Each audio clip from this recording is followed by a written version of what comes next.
Je vais tâcher de parler donc avec ce masque qui n'est pas très, merci, ce qui n'est pas habituel, parce que nous avons cette possibilité dans le cadre universitaire, contrairement aux malheureux enseignants du secondaire, de pouvoir enseigner ou faire des conférences sans masque. Je vais faire mon possible. Alors, je veux passer sur la présentation puisque j'ai été fort bien introduite. Je vais simplement préciser que l'exposé que je vais vous faire s'appuie sur des données issues d'une thèse donc, que j'ai consacrée au sujet, à l'EPHE, l'École pratique des hautes études, ainsi que de diverses recherches postdoctorales. Alors, je vais procéder en deux parties. D'abord, je ferai un point d'histoire pour tenter de saisir comment tout a commencé, comment les premiers missionnaires ont pris pied au Moyen-Orient, parce que c'est d'abord au Moyen-Orient qu'ils sont venus. Ensuite, je vais m'arrêter sur le cas algérien, les enjeux, les défis de ce développement, et je m'appuierai aussi sur quelques entretiens que j'ai effectués pour tenter de saisir les raisons du succès relatif du protestantisme évangélique dans la région.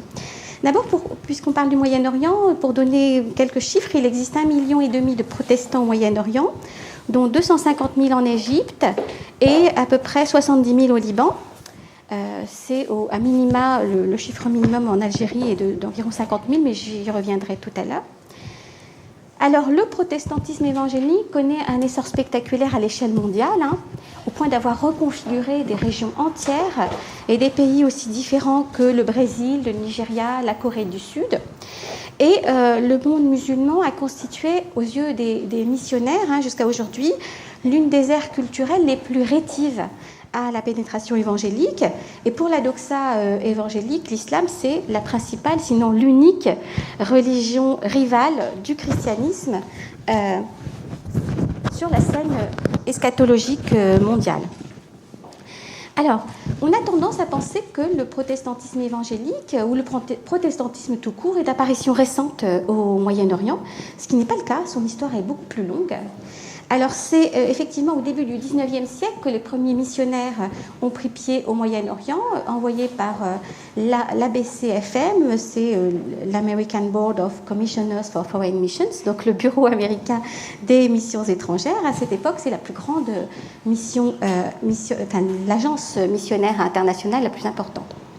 Alors, la question que je me suis posée d'emblée, qui se pose tout de suite, c'est pourquoi, qu'est-ce qui a pu conduire ces missionnaires, ces chrétiens et protestants évangéliques américains à quitter la Nouvelle-Angleterre, donc à 5000 miles des terres mahométanes, pour aller évangéliser ces contrées lointaines. 5000 miles, c'est 8000 km, c'est déjà aujourd'hui très, très considérable, mais à l'époque, il fallait des efforts et une motivation hors du commun, parce qu'il y avait le risque d'épidémie, qui d'ailleurs emportait la vie de beaucoup de jeunes missionnaires, sans parler des risques, des dangers liés à l'instabilité politique chronique dans ces régions. Donc c'est la première question qui se pose. Et évidemment, ils étaient appelés par l'appel biblique à aller porter la bonne parole dans leur vision du christianisme. Mais aussi, je crois que ça ne suffit pas. Je crois qu'il faut prêter attention à une certaine littérature populaire qui était fort répandue à l'époque et au regard qu'elle portait sur le Moyen-Orient. Elle présentait justement le monde musulman comme décadent et en état, en besoin urgent de réforme morale. Alors, pendant les XVIe, les XVIIe siècles, le Britannique élisabétain, jacobéen, avait des relations d'affaires assez étroites avec l'Empire ottoman, notamment dans le domaine du commerce maritime. Mais après, dans leur installation dans le Nouveau Monde, leurs relations se sont vraiment raréfiées. À partir de ce moment-là, c'est dans cette littérature sur l'islam qu'ils pouvaient trouver la principale source d'information sur cette religion.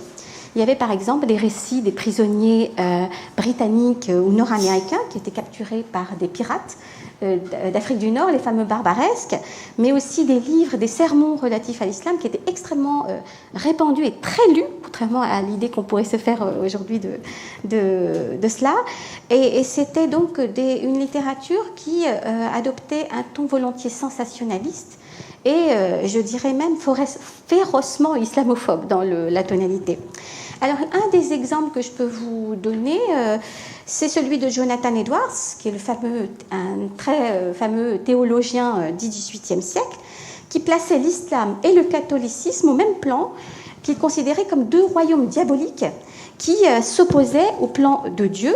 Et pour lui, il était absolument indispensable, et même c'était pour lui un plan obligé, le fait que donc le Christ allait détruire ce qu'il appelait ses forces démoniaques lors de la bataille d'Armageddon. Et il faut savoir que par la suite, ces théorisations vont connaître des développements futurs jusqu'à aujourd'hui, avec ce qu'on appelle le dispensationalisme ou sionisme chrétien. Je pense que Antoine Fleifel a dû en parler, qui continue de marquer de manière d'une empreinte très forte la politique étrangère américaine, justement, du fait du poids démographique des chrétiens évangéliques, quels que soient les positionnements réels des présidents en question, Bush et même Obama. C'est très important de l'avoir en tête parce que ça a des effets majeurs sur la politique étrangère et certaines décisions importantes prises ces dernières années. Donc on a tendance à penser souvent que l'hostilité exprimée par certains conservateurs américains, chrétiens ou non d'ailleurs, envers l'islam est liée à l'essor de l'islam politique. Enfin, moi, c'est l'idée, en tout cas, que je m'en faisais pendant longtemps, intensifiée par le 11 septembre, donc liée à des peurs et à des transformations dont on ne saisissait pas l'ampleur et les enjeux. En réalité, en s'intéressant à cette littérature, on s'aperçoit que cette hostilité a une longue tradition historique.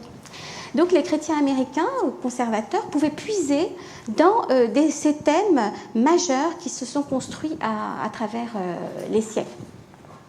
Ce sont des thèmes qui impliquaient deux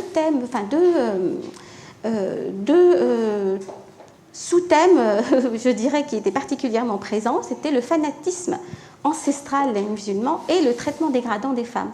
Donc il y a beaucoup d'écho aujourd'hui, y compris dans les débats actuels sous nos latitudes. Alors, un autre exemple dans la littérature de l'époque que je peux mobiliser, c'est celui d'un écrivain qui s'appelle Herman Melville, qui voyageait en 1856 à Istanbul. Et voilà comment il décrit cette ville ottomane. Imaginez une immense accumulation de tous les haillons et guenilles multicolores de toutes les nations, s'agitant dans tous les sens et se querellant dans toutes les langues. Et donc, pour Melville, les orientaux et surtout les orientales, se devaient absolument, et pour leur bien, de quitter l'islam pour adopter le christianisme. Et il était absolument stupéfait de voir qu'ils étaient peu enclins à le faire. Alors, en matière de représentation sur les musulmans, cette littérature était, je le répète, c'est important, elle était extrêmement répandue. Elle pouvait pallier la rareté des contacts effectifs avec les musulmans, ce qui permettait finalement aux Américains d'inclure dans leur imaginaire religieux le monde musulman. Donc ce sont des intellectuels, des théologiens, des hommes politiques aussi qui ont élaboré une conception de l'islam sur un mode le plus souvent polémique qui a fini par s'ancrer dans les esprits, dans les consciences, et pour reprendre une expression que j'aime à citer de Joseph Maïla, une construction polémologique qui persiste en partie jusqu'à nos jours. Donc il faut avoir en tête cette trame générale pour comprendre l'état d'esprit des missionnaires lorsqu'ils arrivent au Moyen-Orient. Et il faut saisir ce sentiment d'étrangeté extraordinaire aussi qui était le leur. Ils avaient grandi dans une Amérique qui avait construit un appareillage idéologique pour légitimer l'abaissement des Noirs, la réduction continue des Indiens, et se retrouvaient dans un monde multiethnique qui s'étendait sur 3 continents. Ils avaient aussi opéré un travail ils avaient fait en sorte de consacrer l'homogénéité religieuse la plus totale dans cette région du monde, en pourchassant les hérétiques, c'est l'histoire américaine, et ils se retrouvaient dans un univers multireligieux où cohabitaient juifs, musulmans, chrétiens orientaux et d'autres sectes plus ou moins improbables, sous la juridiction, la souveraineté d'un sultan musulman. Donc le contraste était vraiment absolu. Mais il y avait une continuité dans ces récits entre l'ordre du politique et celui plus confiné des familles. Donc là encore, ça nous renvoie à des choses tout à fait familières. Les missionnaires étaient convaincus de l'inexistence de liens d'affection au sein des familles orientales. Et pour eux, c'était l'illustration justement du caractère despotique de la culture islamique dans tous ses aspects, donc qui s'exprimait jusque dans l'intimité des familles, des foyers. Et c'est à partir de ce noyau familial que la femme chrétienne devait être l'élément fondamental pour régénérer en quelque sorte la culture et permettre l'avènement d'un ordre social évangélique. Et ce qui est intéressant aujourd'hui, d'ailleurs, c'est qu'on tend à stigmatiser souvent le monde musulman pour son moralisme exacerbé, alors que pendant fort longtemps, ce qui apparaît très bien dans la littérature missionnaire, c'est pas le conservatisme moral qui était mis à l'index, c'était plutôt la supposée immoralité des orientaux. Alors, je vous donne un dernier exemple tout à fait édifiant et pour notre propos. C'est celui d'un chroniqueur missionnaire que je cite abondamment dans ma thèse, Henry Harris Jessup, parce qu'il a écrit un ouvrage qui retrace les 50 dernières années du 19e siècle, donc de l'activité missionnaire. Donc il donne des éléments extrêmement précieux. Son livre s'appelle « 53 ans en Syrie », c'est la traduction française. Donc il donne, je vous disais, des éléments intéressants. Il montre qu'en 1897, les écoles protestantes de Syrie et de Palestine accueillaient 17 000 élèves. Donc c'était une œuvre tout à fait considérable, surtout rapportée au niveau d'éducation très faible à l'époque dans cette région. Et surtout pour les filles, alors que les filles aussi faisaient l'objet pouvaient bénéficier de cet enseignement à pour moitié à peu près de l'effectif. Alors en Syrie, la mission américaine disposait de 150 écoles. Donc l'œuvre éducative, sociale, de santé était au cœur de l'action missionnaire à l'époque, et c'est encore le cas d'ailleurs aujourd'hui. Et le Bureau américain des missions avait investi des sommes colossales pendant toutes ces décennies d'activité missionnaire. Et toutefois, au tournant du siècle, l'heure du bilan était arrivée pour les missionnaires. Or, le constat n'était pas brillant du tout. Je vais vous citer ce qu'écrit Henry Field, un membre du Bureau des missions américain. Il dit, avec aigreur, « Les missions chrétiennes ont eu autant d'effet sur l'islam que les vents du désert sur les sommets du mont Sinaï. » Et il ajoute, « Le Coran a obtenu plus de convertis en un jour que les évangiles en un siècle. » Et finalement, les missionnaires partageaient avec les coloniaux, pour dire les choses rapidement, une même rhétorique militante, une conviction de leur supériorité civilisationnelle et aussi un esprit de conquête avec la conviction d'une culture islamique qui était foncièrement hostile aux femmes et au progrès de façon générale. Et c'est cette prise de conscience qui va, vous allez le voir, induire des changements dans l'approche missionnaire dans la région. Parce qu'au cours du XXe siècle, au fil du temps, donc les préjugés racistes, la mentalité coloniale commence à se défaire en Occident en général, et les missionnaires ont été contraints d'adopter un langage moins offensif également, et surtout de déployer un argumentaire qui serait destiné non plus simplement à leurs coreligionnaires, notamment pour justifier l'apport de fonds nécessaire à la mission, mais aussi un argumentaire destiné aux cibles, entre guillemets, de leur activité. Et cela va donc beaucoup changer la donne. Donc, dans le cours du XXe siècle, les bureaux missionnaires et les agences de missionnaires vont être contraints, donc je vous le disais, de changer leur approche, puisque c'est une période où les mouvements indépendantistes de libération nationale commencent à gagner de l'importance partout dans le monde, avec une idéologie d'émancipation qui leur est rattachée. Et cela marque aussi les esprits et la doxa missionnaire. Je veux dire par là que ce n'est pas uniquement instrumental. Certains commencent aussi à être convaincus d'une certaine manière, jusqu'à un certain point, par cette idéologie. Donc, on commence à remettre en cause l'évangélisation, je dirais, agressive, qui était à l'œuvre, qui finalement avait constitué le bras spirituel d'une entreprise de domination globale, en fait. C'est cette prise de conscience, je vous dis, qui va induire des changements. Je vous donne un exemple où, à peu près, en 1948, le bureau le bureau américain des missions envoie une lettre au président Truman, 3 jours après la déclaration de la fondation de l'État d'Israël. Et elle est signée par Earl Elder, qui est le secrétaire de la mission américaine. Considérant le fait que les Arabes constituent une majorité de la population de Palestine, nous pensons qu'ils ont été injustement traités dans cette partition arbitraire de ce pays en dépit de leurs protestations. Nous pensons que de faux espoirs ont été suscités pour inciter les Juifs à aller en Palestine. Nombre d'entre eux ont été auparavant victimes d'atrocités anti-juives partout ailleurs, et il est particulièrement peu avisé de leur faire croire qu'un État juif en Palestine, avec des voisins révoltés à leurs frontières, pourrait résoudre leurs problèmes.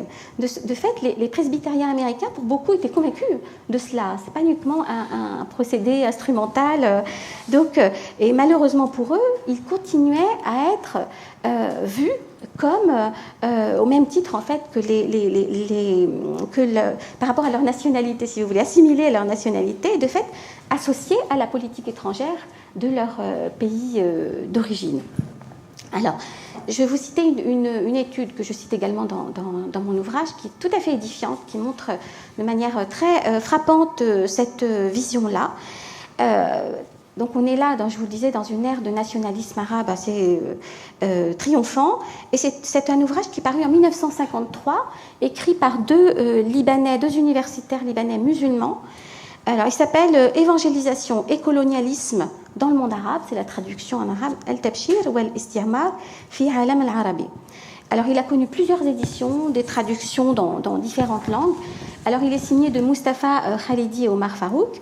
Donc il est paru, je vous disais, 5 années après la création de l'État d'Israël, avec une période où l'amertume des populations arabes est à son apogée, et surtout la colère contre les interventions américaines dans la région profonde.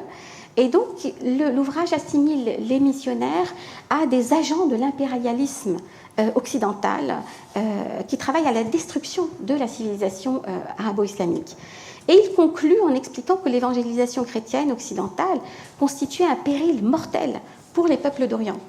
Et donc en 1900, là je fais un petit bond dans le futur. En 67, comme vous le savez, le 5 juin 1967, la région est le théâtre d'une nouvelle guerre de grande ampleur, c'est la guerre des 6 jours, au cours de laquelle Israël s'est emparé de nombreux territoires arabes, Sinaï, la bande de Gaza, Jérusalem-Est, la Cisjordanie et le Golan, ce qui a entraîné encore des nouvelles vagues de réfugiés palestiniens.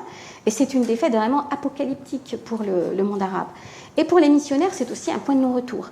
Donc à partir de là, dans les jours qui suivent, toutes les agences missionnaires dans la région ferment et tout le personnel est contraint de repartir dans leur pays d'origine, alors que c'est des gens qui souvent étaient nés dans la région, avaient passé toute leur existence. Et pourtant, 30 ans plus tard, on constate un essor qui commence timidement des conversions au protestantisme évangélique. Donc là, je vais tenter de vous donner des éléments de compréhension pour saisir qu'est-ce qui s'est passé dans l'intervalle, pourquoi est-ce que ce qui était une entreprise tenue en échec pendant si longtemps a pu commencer à connaître ses premiers succès. Et je vais vous parler du cas, un petit peu du cas algérien.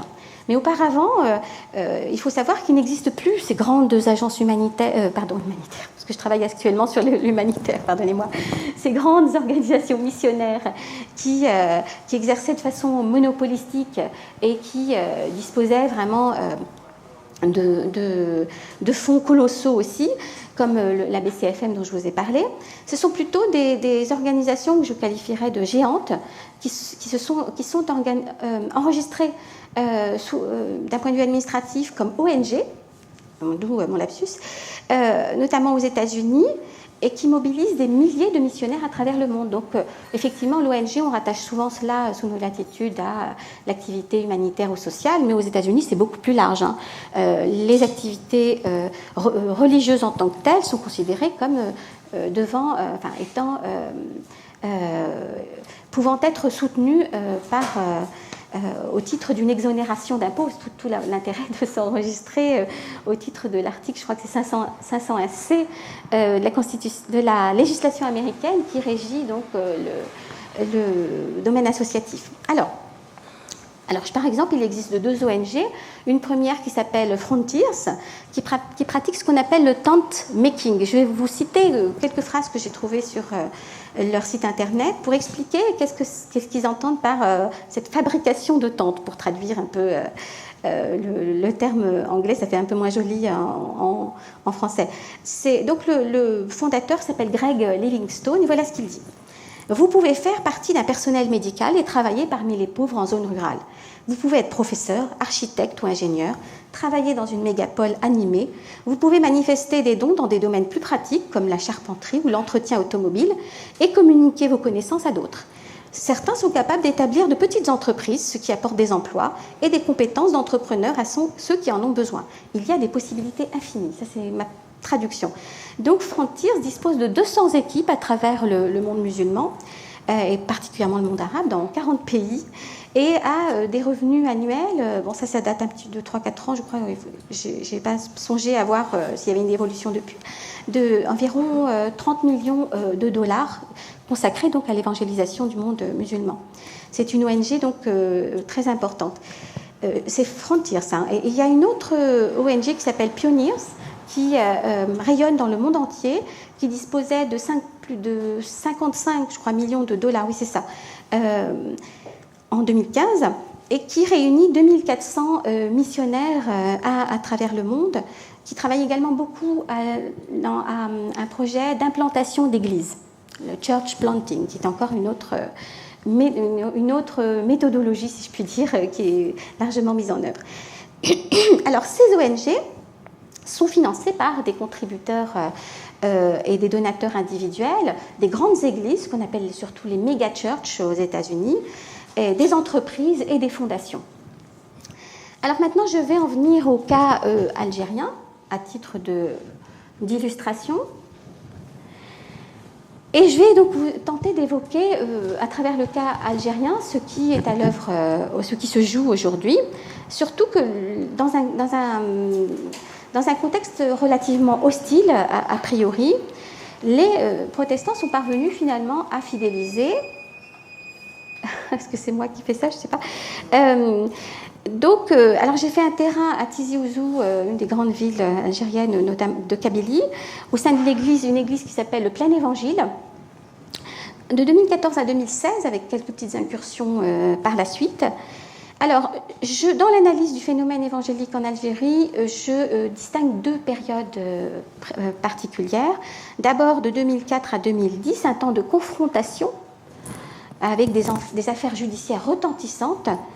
Et à partir de 2011, un temps un petit peu plus ambigu, une période un peu plus ambiguë qui se caractérise, mais de façon claire par contre, par un infléchissement net de la politique prohibitive, la politique répressive des autorités, et un début de normalisation même de la présence chrétienne dans ce pays.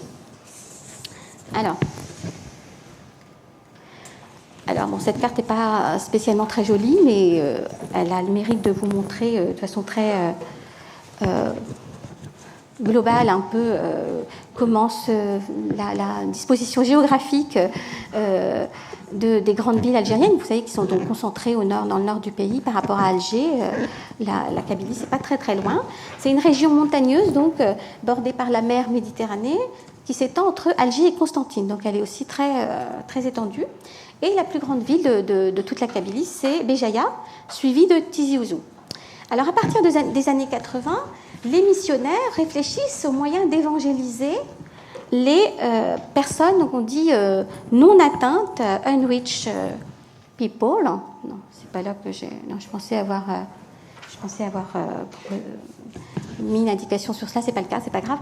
Donc, les personnes qu'on dit non atteintes, unreached people, dans une zone définie comme la fenêtre 10-40. Ça, c'est un concept qui a été développé par un missionnaire évangélique argentin, Louis Bush, qui n'a rien à voir avec la famille Bush présidentielle, et qui désigne donc les pays qui se situent entre les 10e et 40e latitudes au nord de l'équateur et qui sont pour une large part des pays musulmans.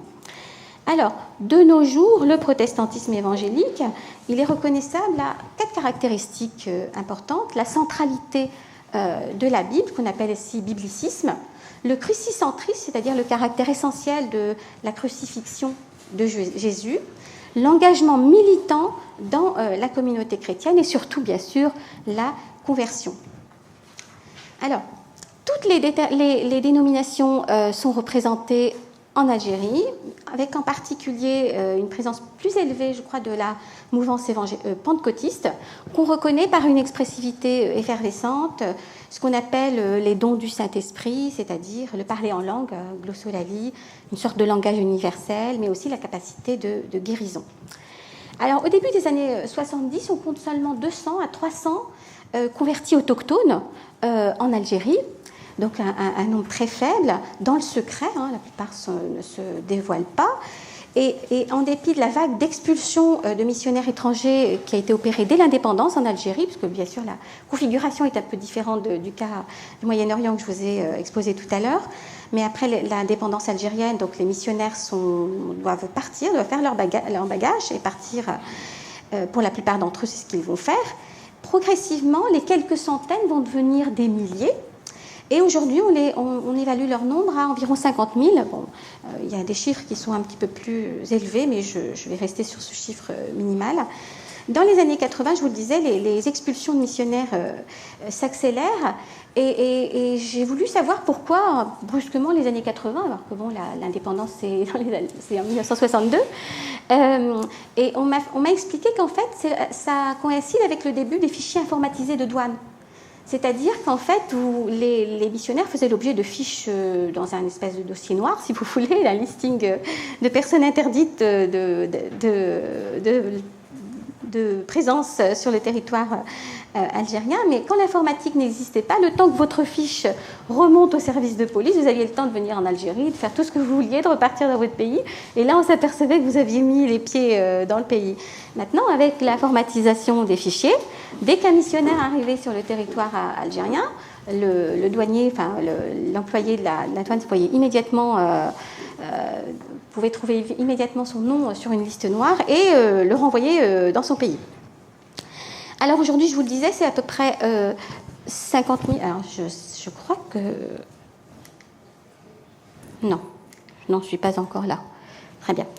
Alors, voilà, donc en fait, je vous le disais, il y a à peu près 50 000 convertis, mais le département d'État américain, j'ai vu sur leur site qu'ils comptabilisent 120 000 chrétiens en Algérie, je ne sais pas comment ils ont fait leur calcul, 44 églises protestantes, ça c'est tout à fait juste, dont 35 sont situées en Kabylie. Donc vous comprenez pourquoi j'ai porté mon intérêt tout particulièrement à cette région, mais j'ai aussi voulu savoir, enfin j'ai cherché à comprendre pourquoi il y avait cette surreprésentation.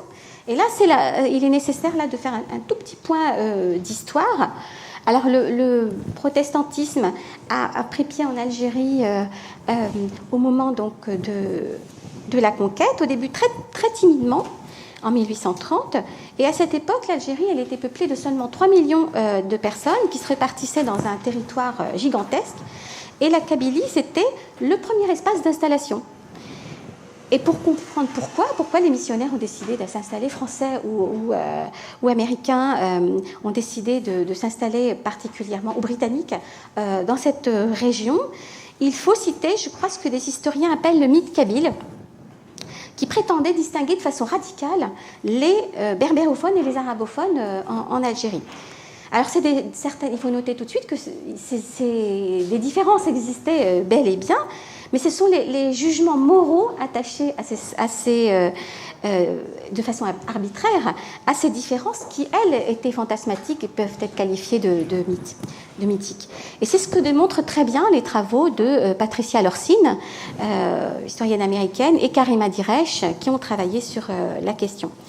Alors, un autre aspect que met très bien en évidence Patricia Lorcine, que j'ai trouvé passionnant, alors le fait que l'émir Abdelkader ait conduit son soulèvement armé contre l'occupant au nom de l'islam, au nom du djihad, ça a aussi accru un peu cette image d'un islam offensif, belliqueux. Et dans ce contexte, la résistance farouche qu'ont opposé les Kabyles à l'offensive française, pour des raisons largement liées à la topographie des lieux, a conduit à forger d'eux une image d'un peuple combatif et courageux. Et c'est cette image qui a circulé en dehors des cercles militaires, popularisée dans des journaux comme la revue des Deux Mondes, qui vraiment a aidé à façonner ce mythe kabyle qui se construit sous forme d'opposition binaire entre berbérophones, censément plus proches des Européens, plus évolués par rapport aux arabophones. Quoi qu'il en soit, pendant les premières décennies d'occupation, il faut comprendre aussi que l'exploration scientifique était particulièrement prisée à l'époque, et elle a joué un rôle très important pour justifier l'entreprise coloniale, parce que ça n'était pas évident, surtout auprès des populations françaises, pour susciter un mouvement d'adhésion et d'installation. Il fallait donner une légitimité scientifique aussi à la colonisation. Et puis c'était l'époque où les idées de suprématie européenne étaient en vogue. On était obsédé par la nécessité de classification à cette époque, fin du XIXe siècle, des populations sur des critères racialistes. Donc on était vraiment c'était des idées qui avaient bonne presse à l'époque, qui ne passaient pas du tout pour fumeuses ou pour surprenantes. Alors, je vous disais donc qu'on avait cette idée que l'Afrique du Nord avait embrassé le christianisme aussi à l'époque romaine, ça c'est une idée très forte, et qu'elle l'avait rejeté, contrainte et forcée pendant l'invasion arabo-musulmane. En particulier, c'est l'idée que les Kabyles auraient été plus fortement christianisés et qu'en fait, il suffisait d'une action évangélisatrice pour les faire revenir d'une certaine manière à leur culture originelle. Et à partir de là, la transmettre par cercle concentrique à l'ensemble des Algériens. Et on se croyait vraiment confirmé dans cette opinion par la pratique du maraboutisme de l'islam oral. On avait l'impression que l'islamisation était superficielle, ce qui n'était pas du tout le cas. L'islam oral était simplement prégnant du fait du caractère inaccessible de l'écrit, mais ça n'en était pas moins une religiosité forte et qui contribuait vraiment à marquer et à jalonner le quotidien des individus.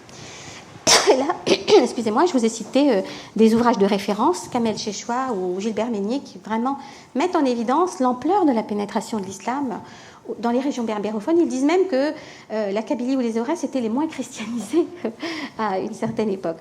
Alors, je vais dire très rapidement quelques mots sur les premières missions missionnaires qui se sont installées en 1885. Donc, il y avait au tournant du siècle une mission protestante qui s'est installée en Algérie, qui était très importante à l'époque, la mission Roland, qui va exister quand même jusqu'en 1977, donc une longévité très importante. Et en dépit de ces efforts continus, la mission elle a été confrontée vraiment à des oppositions très fortes. D'abord, elle faisait face à une évolution propre à des mutations sociales franco-françaises, je dirais. La République, à l'époque, se laïcise. Et les protestants ont fait aussi les frais de ces préjugés anti-religieux qui n'affectaient pas simplement que les musulmans, des administrateurs coloniaux qui n'étaient pas forcément en faveur de l'évangélisation, contrairement à ce qu'on pense aujourd'hui. On affirme parfois aujourd'hui. Alors, je vous cite certains ouvrages de Jean Bobéro, Valentine Zuber, qui, par exemple, montrent très bien comment les protestants pouvaient subir cette hostilité. Ils parlent même de haine à cet égard. Donc, finalement, la mission va très vite abandonner l'évangélisation directe pour adopter une forme de ce qu'on appelle de christianisme social, c'est-à-dire d'évangélisation par l'action sociale et le travail. Et donc, les missionnaires étaient de toute façon confrontés à une hostilité très importante dans ce pays qui était soumis à une domination coloniale. Et je dirais qu'ils n'avaient vraiment pas conscience aussi que dans le système social algérien, on ne parlait pas vraiment d'Algérie à l'époque, enfin, c'est avec le regard actuel, mais la religion au sein de ces populations servait de lien fondamental, en fait, de lien et structurait les échanges communautaires. Donc ils avaient aussi une méconnaissance de la réalité sociale et de la place de la religion qui les a mis aussi en échec. Donc convertir un musulman, kabyle ou pas d'ailleurs, c'était l'ostraciser, en faire un étranger, un apatride sur sa propre terre. Donc ils ont trouvé en Kabylie une région qui, comme tout le pays entier d'ailleurs, leur a opposé un refus, comme elle avait opposé un refus massif à l'ordre colonial. Là, on en revient un peu à l'exemple, à ce que je vous ai explicité tout à l'heure au Moyen-Orient.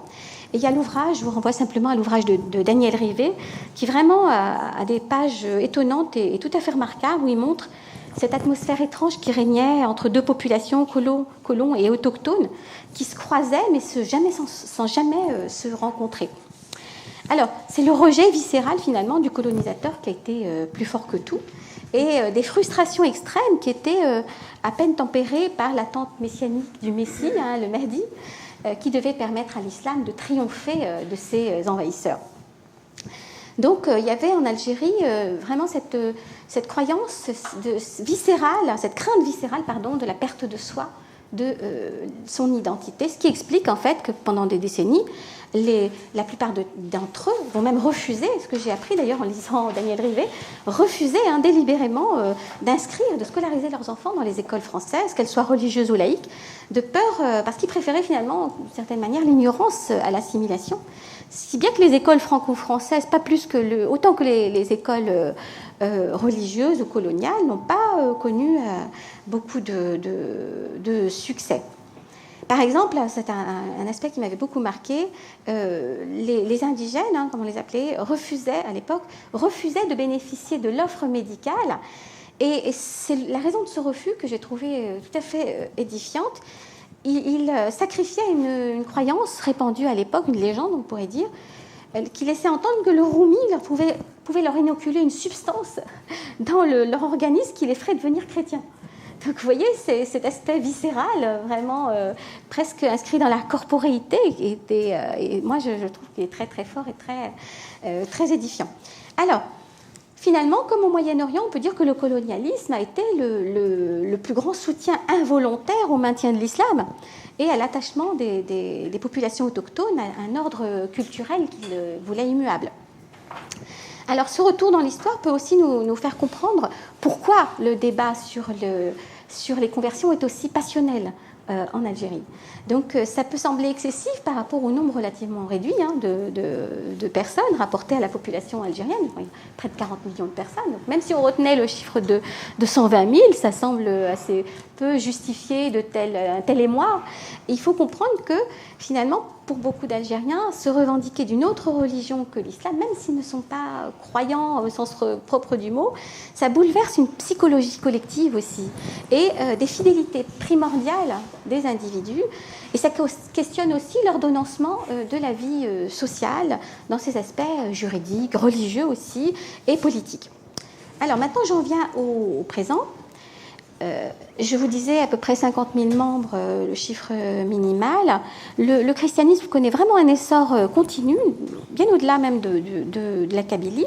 L'église du Plein Évangile, c'est une église qui est un grand bâtiment sur 3 étages, en plein centre-ville, qui dispose de 200 membres, 1000 pendant les fêtes comme Noël par exemple, les célébrations. Elle a été fondée en 1997 avec le soutien financier de l'église du Plein Évangile de Mulhouse, dont on a beaucoup parlé à l'occasion de la pandémie, puisque ça a été un des lieux de départ du virus, de la pandémie. Alors, j'ai rencontré 2 pasteurs, le pasteur Tarek et le pasteur Saleh Chalah, à Tizi Ouzou, et c'est une ville qui compte à elle seule 20 communautés, sur les 39 qui sont éparpillés sur toute la Kabylie.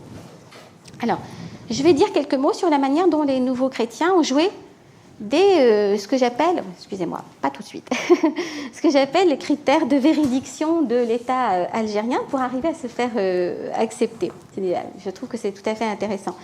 Alors, cette entreprise de légitimation, elle a été mise en œuvre en usant de ce que je peux appeler une forme de diplomatie à partir de 3 mécanismes de mobilisation, un recadrage normatif en phase avec l'idéologie d'État, j'en dirai plus tout à l'heure, Donc un recadrage normatif en lien avec l'idéologie d'État, un patriotisme affirmé, hein, qui visait à abaisser le seuil de défiance des autorités vis-à-vis de leur personne. Donc un patriotisme affirmé, mais aussi un appui par des ONG évangéliques extérieures donc à l'Algérie, au plan international et même au sein des instances onusiennes.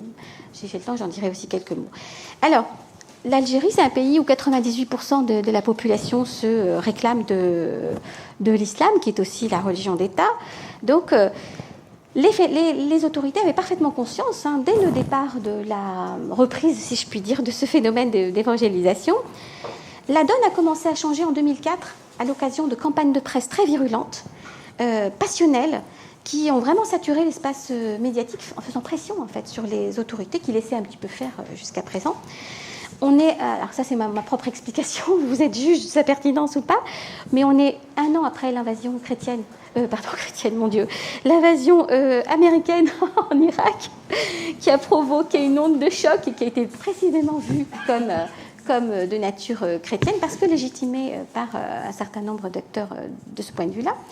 Et justement, les évangéliques étaient dépeints comme des croisés des temps modernes par leurs ennemis et qui étaient toujours occupés à ourdir des guerres contre le monde arabe et musulman et qui, lorsqu'ils ne le faisaient pas, envoyaient leurs missionnaires en quelque sorte dans un combat idéologique pour tenter de détruire l'islam, ce qui était considéré comme le cœur et l'âme de l'identité algérienne. Là, je vous traduis vraiment, résume à grands traits ce qui ressortait de ces médias. Et c'est très intéressant parce que ce sont des journaux ou des médias qui appartenaient pas forcément à la mouvance qu'on décrit comme islamiste. Pas du tout. Certains étaient même des médias anti-islamistes, ou en tout cas qu'on pourrait décrire comme laïques, pour dire les choses rapidement. Et pour vous dire à quel point cet aspect me semble pertinent, il y avait une série américaine, moi je ne l'ai jamais vue mais j'en ai entendu parler, qui s'appelait Designated Survivor, qui met en scène des bombardements américains en Algérie. Et les journalistes décrivaient cela comme un scénario en fait, qui révélait un plan secret des États-Unis, et ça a causé un tel émoi que l'ambassadrice américaine en Algérie a dû faire un communiqué en disant mais c'est un film, ça n'est pas la réalité. Donc alors voilà, donc simplement pour vous donner un peu une idée du contenu de ces polémiques, ça c'est une tribune très virulente publiée par El Watan, qui figure parmi les journaux plutôt anti-islamistes, entre guillemets, en tout cas plutôt décrits comme laïques, qui s'indigne du développement du prosélytisme chrétien, et c'est intéressant parce qu'il s'exprime en termes politiques, et il assimile la conversion à un crime de haute trahison envers la nation, et non pas en termes religieux à proprement parler.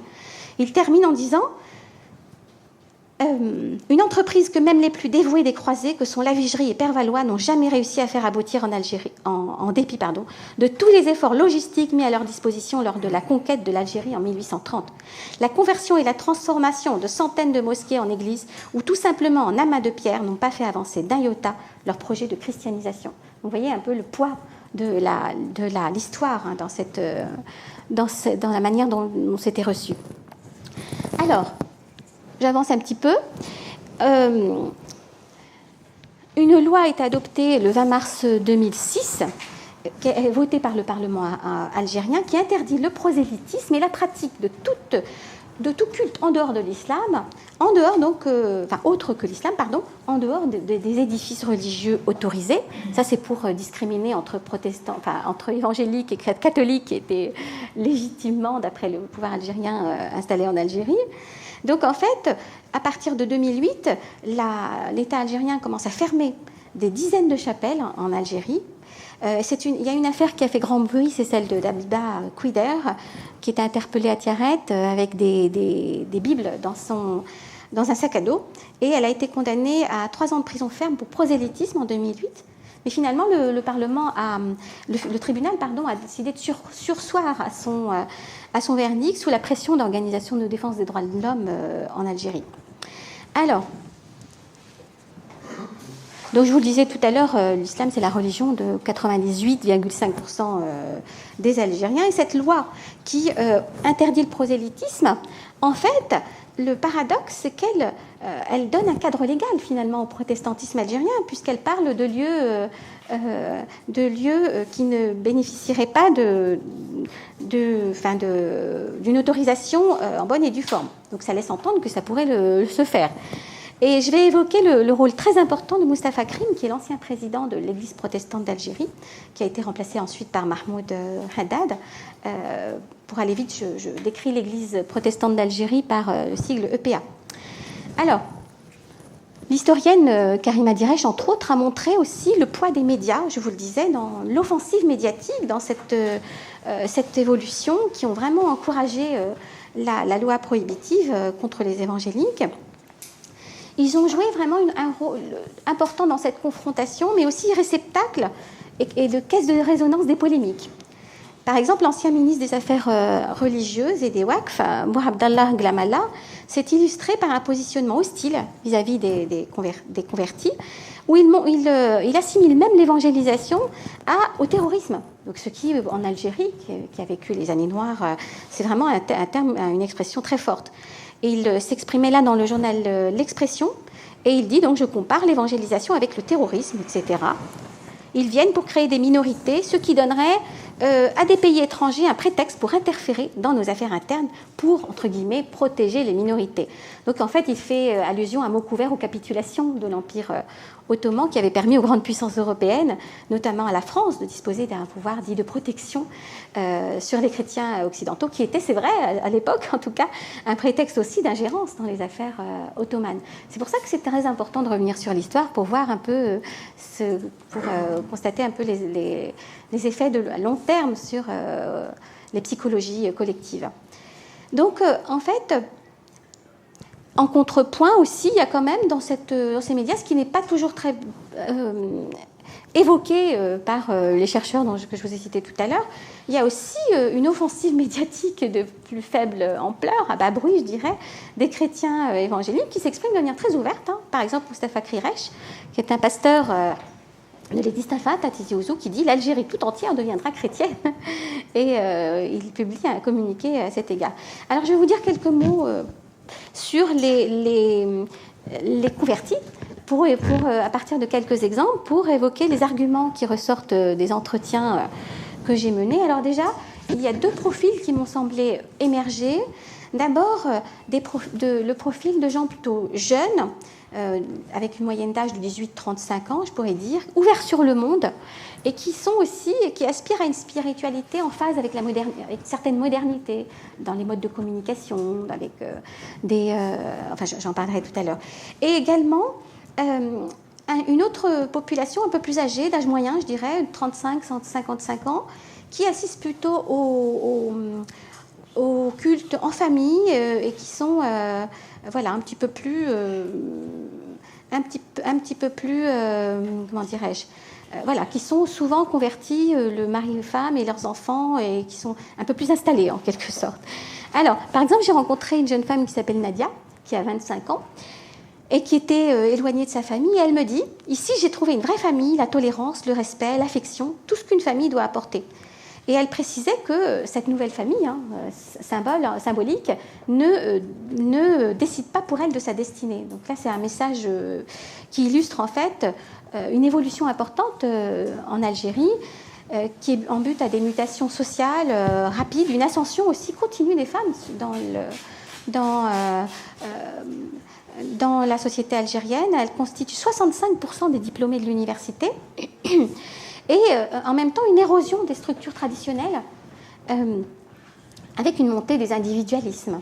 Donc, on voit aussi que certains convertis sont attirés par le protestantisme évangélique, qui accorde précisément une importance primordiale à la personne considérée dans son individualité et dans son rapport dans le cadre qui propose plutôt une relation personnelle avec Dieu. Ça, c'est des expressions que j'ai entendues de manière constante. Voilà, j'ai une relation personnelle avec Dieu.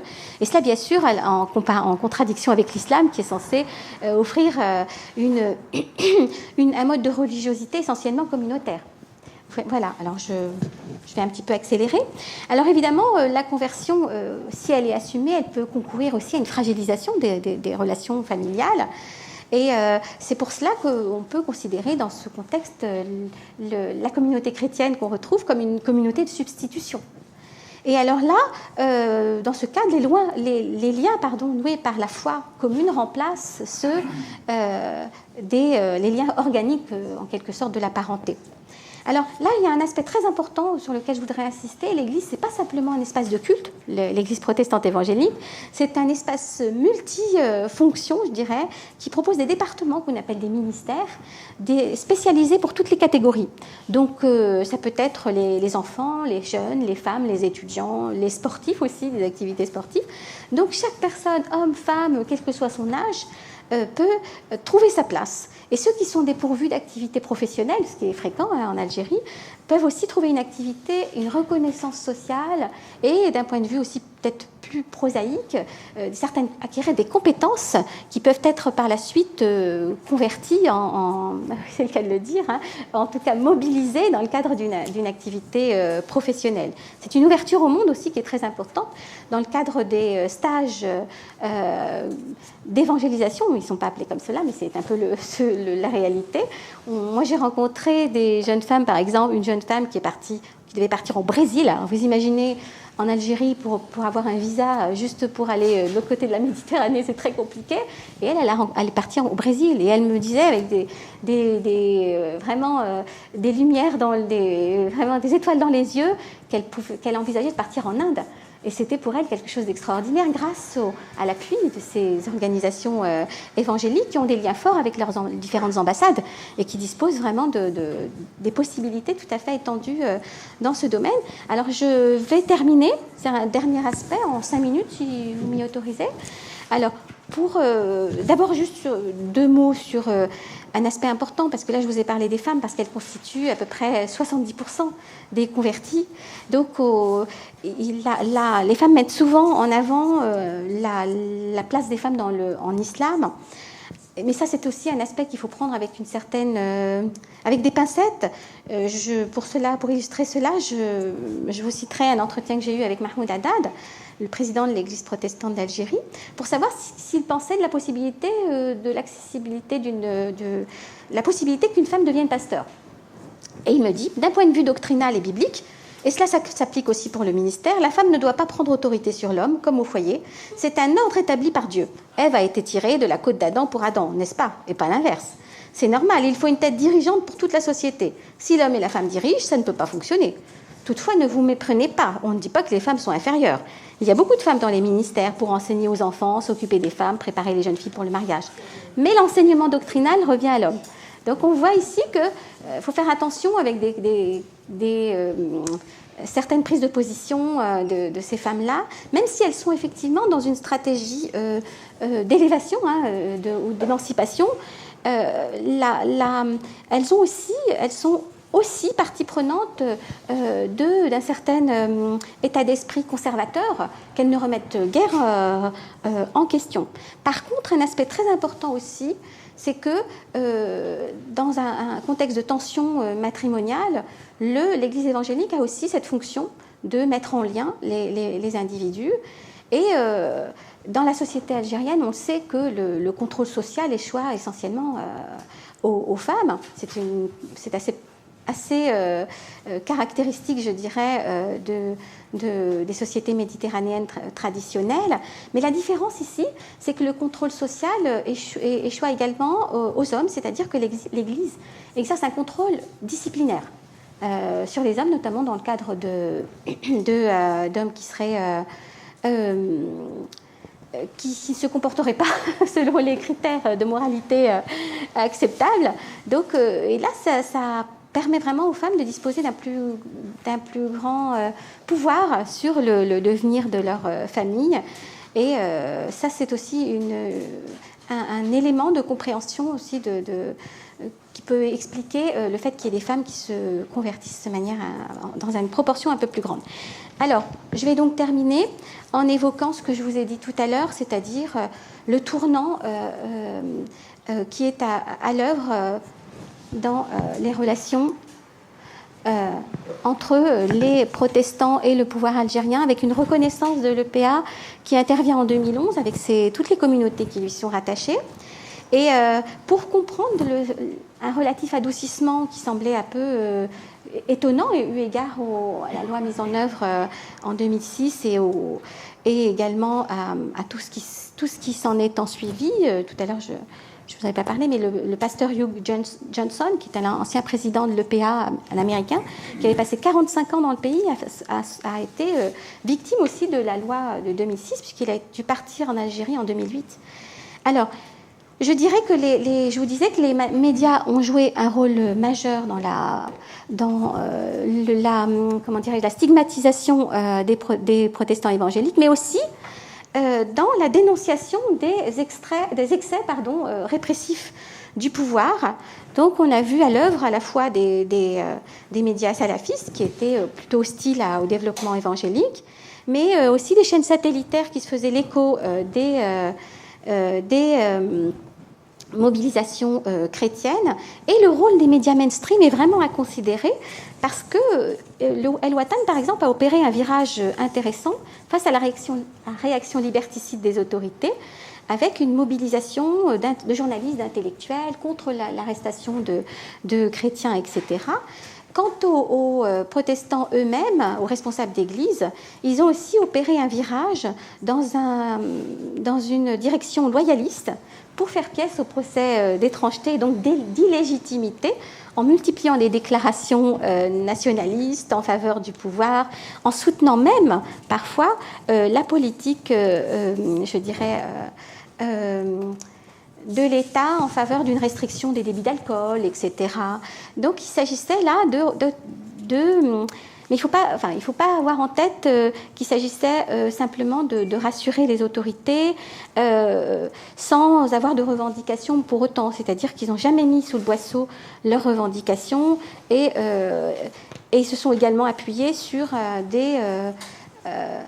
des personnalités étrangères pour appuyer au plan transnational sur la scène, je dirais, par rapport aux instances onusiennes, par exemple, ce qu'on appelle en fait la diplomatie religieuse. Voilà, c'est un peu compliqué de résumer 4 ou 5 pages.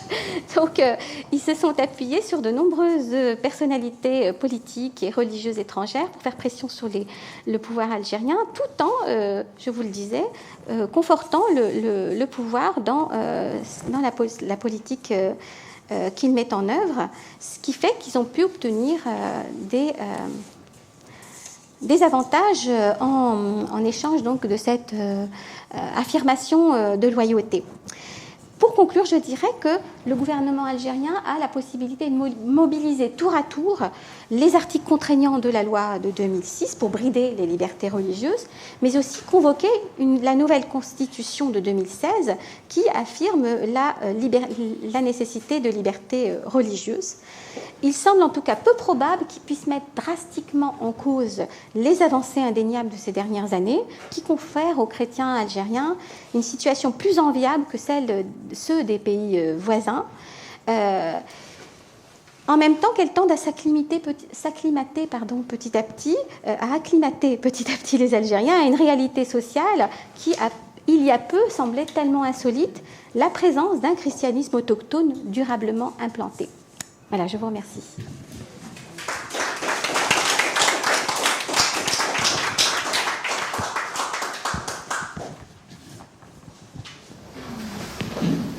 Pour les questions, c'est moi qui vais porter le micro pour éviter qu'il se balade l'autre côté. C'est moi qui tiens. Je pose ma question. Oui, c'est moi qui tiens le micro, c'est pas vous. Ah oui, voilà. D'accord. Merci, madame. Et j'ai une question un peu spécialisée, compte tenu des travaux que je suis, qui porte sur les langues. D'abord, je n'ai pas entendu tout ce que vous avez dit clairement, à cause du masque probablement. Donc, excusez-moi si je pose une question et que vous avez déjà répondu. On a l'impression que le protestantisme est surtout centré sur la Kabylie. Est-ce que c'est vrai? Première question. Deuxième question, d'après le papier qui est là, ça ne dit pas exactement en quelle langue sont les chaînes, parce que ma question porte sur les langues. La langue est concernée soit par la documentation, Bible, etc., éventuellement petites feuilles, et sur les chaînes. Donc, si vraiment j'avise plutôt des Kabyles. Y a-t-il des émissions en kabyle? Y a-t-il des émissions en français? Y a-t-il des émissions en darija? Y a-t-il des émissions en arabe standard? Très bien. Je réponds immédiatement. Question, vous voulez répondre au fur et à mesure? Je peux y répondre immédiatement, peut-être, pour ne pas me perdre un petit peu. Alors, effectivement, ils se sont concentrés initialement, je suis désolée si je n'ai pas parlé de manière assez distincte, ils se sont concentrés initialement sur la Kabylie pour de nombreuses raisons qui ont trait à la fois à l'histoire et à la sociologie à l'époque. Et par la suite, enfin maintenant, ils commencent à s'étendre de plus en plus. Par exemple, je sais qu'à Oran, il y a des églises. Je n'ai pas pu y aller, mais je sais qu'il en existe. Et pour ce qui concerne la question des langues, c'est une question centrale puisqu'elle détermine les changements à l'œuvre dans les stratégies d'évangélisation, puisqu'à l'époque, si vous voulez, on faisait peu cas des cultures autochtones. Si vous voulez, on avait tendance à donner foi à des constructions un peu largement mythologiques et à se contenter de cela. Aujourd'hui, il y a un travail vraiment, depuis quelque temps déjà, il y a un travail très important de contextualisation, si bien que la traduction dans les langues locales, y compris dans le darija, en kabyle, est systématique, si vous voulez. C'est-à-dire que tout se fait dans la langue locale, y compris quand il s'agit de l'arabe, contrairement au culte musulman. Et ça fait partie aussi du succès, parce que certains me disaient qu'ils assistaient à des cultes en arabe classique, extrêmement difficiles à saisir, à comprendre, très, très abscons, très obscurs, et alors que là, on leur parlait directement et c'était très compréhensible. Donc c'est effectivement, toutes ces chaînes proposent des programmes dans la langue, dans la langue locale. Donc c'est en arabe dialectal, al-hayat par exemple. Il y a quelques programmes en arabe classique parce que c'est des programmes, je dirais, intellectuels, entre guillemets, qui mobilisent les textes religieux, etc., qui sont produits par des universitaires. Mais la plupart, effectivement, sont en kabyle et en arabe dialectal.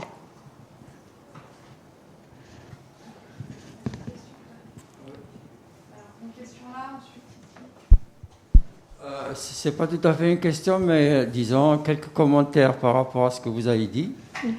Moi je pense que le phénomène d'évangélisation qui s'est, accéléré dans la décennie 80 et 90 a pour origine, à mon avis, le terreau islamiste qui s'est développé et qui a donné lieu à la décennie noire, à l'intégrisme pur et dur, au terrorisme islamiste, lequel s'est soldé par plus de 120 000 morts en Algérie. Donc il y a de ça. Ça, c'est une première remarque. Une deuxième, moi je pense qu'en ce moment, ce qui attire le plus les jeunes, c'est, en fait, on a fait passer l'idée, sous forme de rumeurs ou avérées ou autres, que en fait les jeunes, quand ils se convertissaient à une autre religion, ils avaient beaucoup plus de chances d'émigrer vers l'Occident, parce qu'il ne faut pas se leurrer, c'est le rêve des jeunes Algériens de quitter le pays. L'écrasante majorité a envie de partir, justement à cause de cette pression que le pouvoir exerce sur la population. Et il faut ajouter que l'islam a été une religion qui a été imposée par l'épée. Il y a eu 18 000 cavaliers qui sont arrivés en Algérie pour imposer la religion musulmane. Ça n'a jamais été un choix personnel.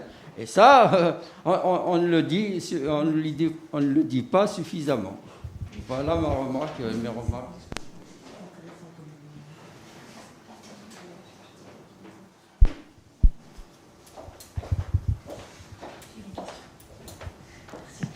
Vous avez parlé d'une évangélisation protestante, mais est-ce que les autres églises chrétiennes ont eu la même démarche ? Très bien, oui, je veux bien répondre.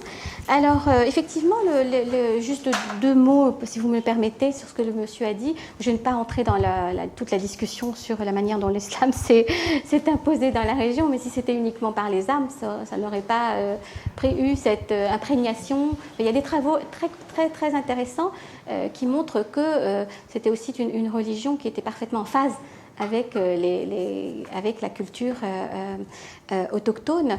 Alors, ce que vous dites est parfaitement juste sur le fait qu'effectivement, le terrorisme et le souvenir de la situation un peu apocalyptique des années noires algériennes ont certainement joué aussi. Et d'ailleurs, les missionnaires ne se privent pas aussi de convoquer cette histoire à l'appui de leur argumentaire. Alors, donc, je vous suis en partie dans vos propos. Alors, pour vous répondre, l'évangélisation protestante, au début, a posé question d'importantes difficultés aux catholiques, parce qu'ils craignaient d'être stigmatisés et d'être assimilés aux protestants, alors qu'eux n'avaient pas du tout cette approche. Alors, pour aller vite, il est certain qu'il n'y a pas de mouvement qui a l'ampleur des chrétiens évangéliques, mais je peux dire que les succès des protestants évangéliques ont exercé une certaine attraction, et certains catholiques se sont dit que, ma foi, sans pour autant être aussi offensifs dans leur manière de faire, ils pouvaient accompagner certains musulmans qui étaient désireux de se convertir au catholicisme. Et de fait, il existe des mouvements d'anciens chrétiens évangéliques convertis qui deviennent catholiques parce que finalement ça convient davantage c'est un mode de religiosité qui leur plaît davantage. Donc il existe quelques mouvements d'évangélisation entre guillemets, mais très mineurs, et un mouvement d'ouverture à cette possibilité en fait, un peu plus marquant, si vous voulez, parce que jusqu'à présent, il y avait une grande hostilité. Certains musulmans m'ont même dit qu'en voulant se convertir au christianisme, certains prêtres refusaient de les recevoir. Et maintenant, de crainte d'être stigmatisés. Maintenant, il y a un mouvement inverse qui s'amorce.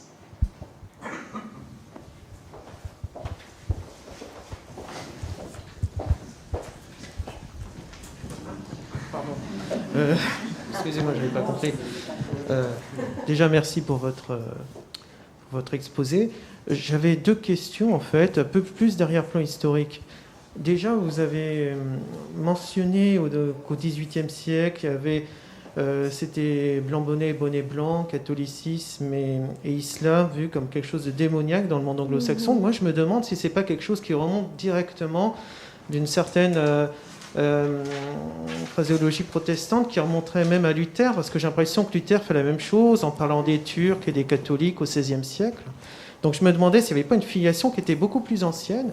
Et d'autre part, moi je me demandais aussi du fait de la politique de l'État algérien qui avait, à l'indépendance, tout ça, proclamé l'islam comme religion d'État, une politique d'arabisation avec plein de choses qui sont venues d'Égypte, etc. Si ça n'a pas aussi alimenté, donc, suite au printemps berbère des années 80, dans le cadre du renouveau berbère, un nouveau regard, peut-être avec un passé d'histoire kabyle, où il y a des connexions avec le christianisme qui sont quand même assez étonnantes quand on voit l'histoire du royaume de Coco, ses liens avec l'Espagne, quand on voit aussi la présence des frères moraves. On n'en parle pas tellement, mais ils étaient présents à Alger au XVIIIe siècle.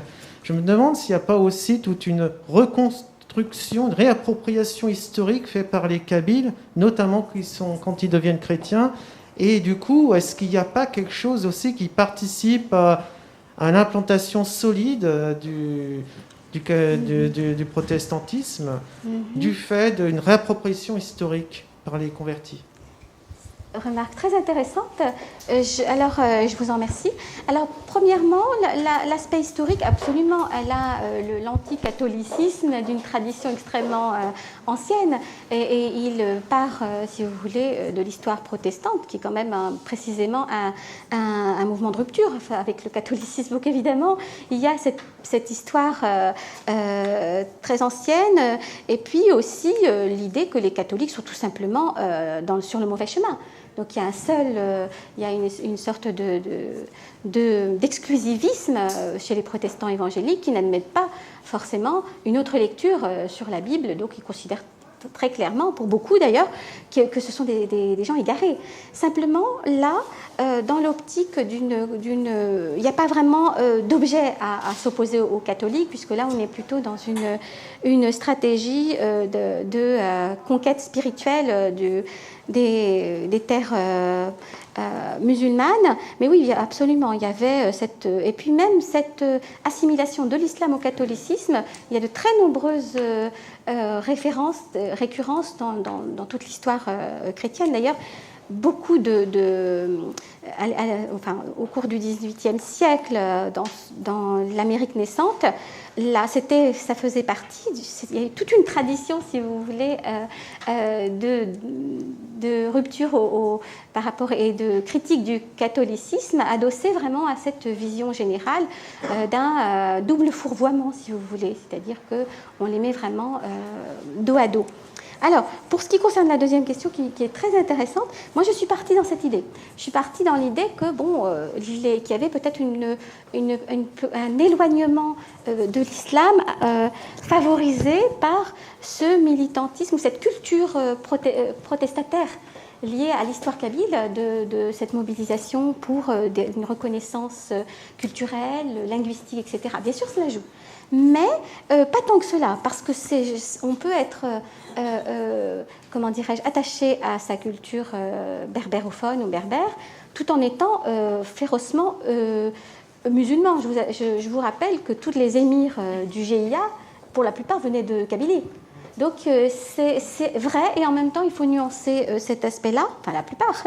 Et une chose, par contre, une chose très importante à laquelle vous m'avez fait songer, je veux dire que la stratégie d'implantation catholique a joué en faveur des succès protestants, sans bien sûr songer au départ, ce n'était pas leur objectif. Par exemple, je me souviens d'une dame qui s'appelait Sadia, qui était convertie au protestantisme évangélique. Elle disait, vous savez, moi j'ai été dans l'école des pères blancs et des sœurs blanches, et on disait « Vava Rabbi, Dieu le Père ».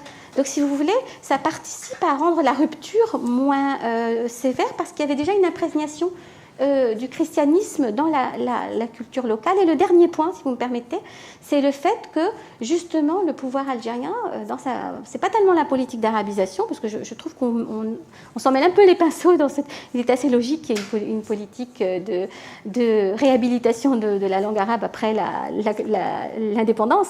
Simplement, les modalités de mise en œuvre de cette politique, par exemple, avec la répression des cultes soufis. Et en Kabylie, je vous parlais de cet islam oral, il y avait beaucoup de mosquées de tradition soufie, et on considérait, si vous voulez, les architectes de l'indépendance algérienne considéraient avec un certain mépris ces mosquées. Pour eux, c'était la mosquée... l'islam oral, c'était l'islam du pauvre, l'islam de l'arriération, si vous voulez. Donc, ils ont réprimé ces mosquées, et c'est précisément ça qui a fait le lit du djihadisme, enfin de l'islam politique, puisqu'il y avait un vide en matière de spiritualité et à leur tour, les chrétiens évangéliques jouent sur cette absence d'ancrage religieux, puisque la plupart des Kabyles me disaient les mosquées qui ont été un petit peu réprimées par le pouvoir n'existent plus, et par conséquent, il y a un vide en matière de pratique qui est très frappante en Kabylie par rapport au reste de l'Algérie. Beaucoup de gens ne font pas le ramadan, ne font pas la prière, parce qu'il y a eu une rupture à un moment dans les formes d'éducation religieuse liées à cette répression d'État. Mais le gouvernement essaye de revenir en arrière quand il s'est rendu compte que certains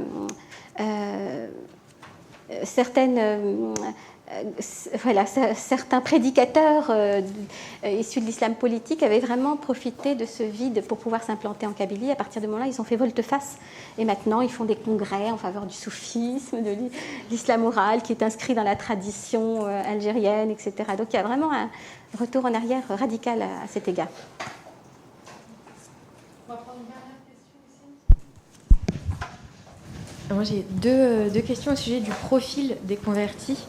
Dans la mesure où l'islam est une religion d'État et que les convertis sont par défaut, dirons-nous, issus finalement de l'islam et de cette culture, dans quelle mesure étaient-ils capables ou sont-ils capables d'établir la différence entre culture et religion, entre tradition et religion? Et la seconde porte sur tous ces nouveaux convertis. Est-ce qu'on est aujourd'hui capable, et vous parlez de mouvement tout à l'heure, de savoir s'ils restent finalement fidèles au christianisme ou s'ils reviennent ou s'ils basculent sur aucune ou toute autre religion? Oui, je vous remercie pour ces questions tout à fait stimulantes. Alors en fait, ce que vous disiez tout à l'heure sur le fait que ce sont des jeunes convertis dans un pays où l'islam c'est la religion d'État, c'est absolument essentiel pour mettre en évidence un aspect qui est tout à fait édifiant, c'est-à-dire que j'ai rencontré des gens qui n'étaient pas des mécréants, à proprement parler, pour s'inscrire dans le thème de cette journée. C'est-à-dire que je crois qu'il n'est jamais arrivé que je rencontre des gens qui me disaient « j'étais athée en fait ». Non, ils avaient en eux une religiosité, mais qui ne trouvaient pas dans l'islam l'accueil ou l'espace, je dirais, adéquat pour s'exprimer. Et le canal qui manquait pour cette expression religieuse a été trouvé dans cette conversion. Donc en fait, on est passé plutôt d'une religiosité civile, c'est-à-dire une foi en la transcendance, en un Dieu transcendant, avec des expressions au quotidien qui marquent vraiment cette présence et cette importance de la religion, mais aussi un très fort conservatisme moral, donc, qui est adossé à des valeurs religieuses, mais pas de pratique de l'islam. Si bien qu'en fait, l'islam est apparu comme un décorum, si vous voulez, avec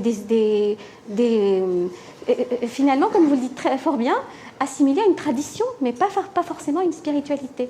Et ça explique aussi la facilité, notamment pour les jeunes, à se convertir. Et le deuxième élément aussi, oui, voilà, sur les conséquences. Je crois il manque encore un petit peu de temps pour vraiment prendre la mesure de ce qu'il va résulter vraiment de ce phénomène, parce qu'il est encore assez récent. Monsieur le disait tout à l'heure, c'est un mouvement assez récent. Donc il n'y a pas encore de bascule générationnelle pour voir un petit peu ce qu'il en est. Est-ce qu'on arrive à soi-même déjà à rester dans la religion et à transmettre à ses enfants? Il manque un petit peu de distance pour pouvoir en prendre la mesure. Par contre, je sais d'ores et déjà qu'il existe des mouvements de conversion d'anciens protestants déjà convertis au catholicisme, de gens qui reviennent à l'islam ou des gens qui abandonnent toute religiosité. Mais pour saisir l'ampleur de cela, il faudrait déjà prendre un petit peu de distance, je crois, et faire un travail de terrain conséquent. Voilà.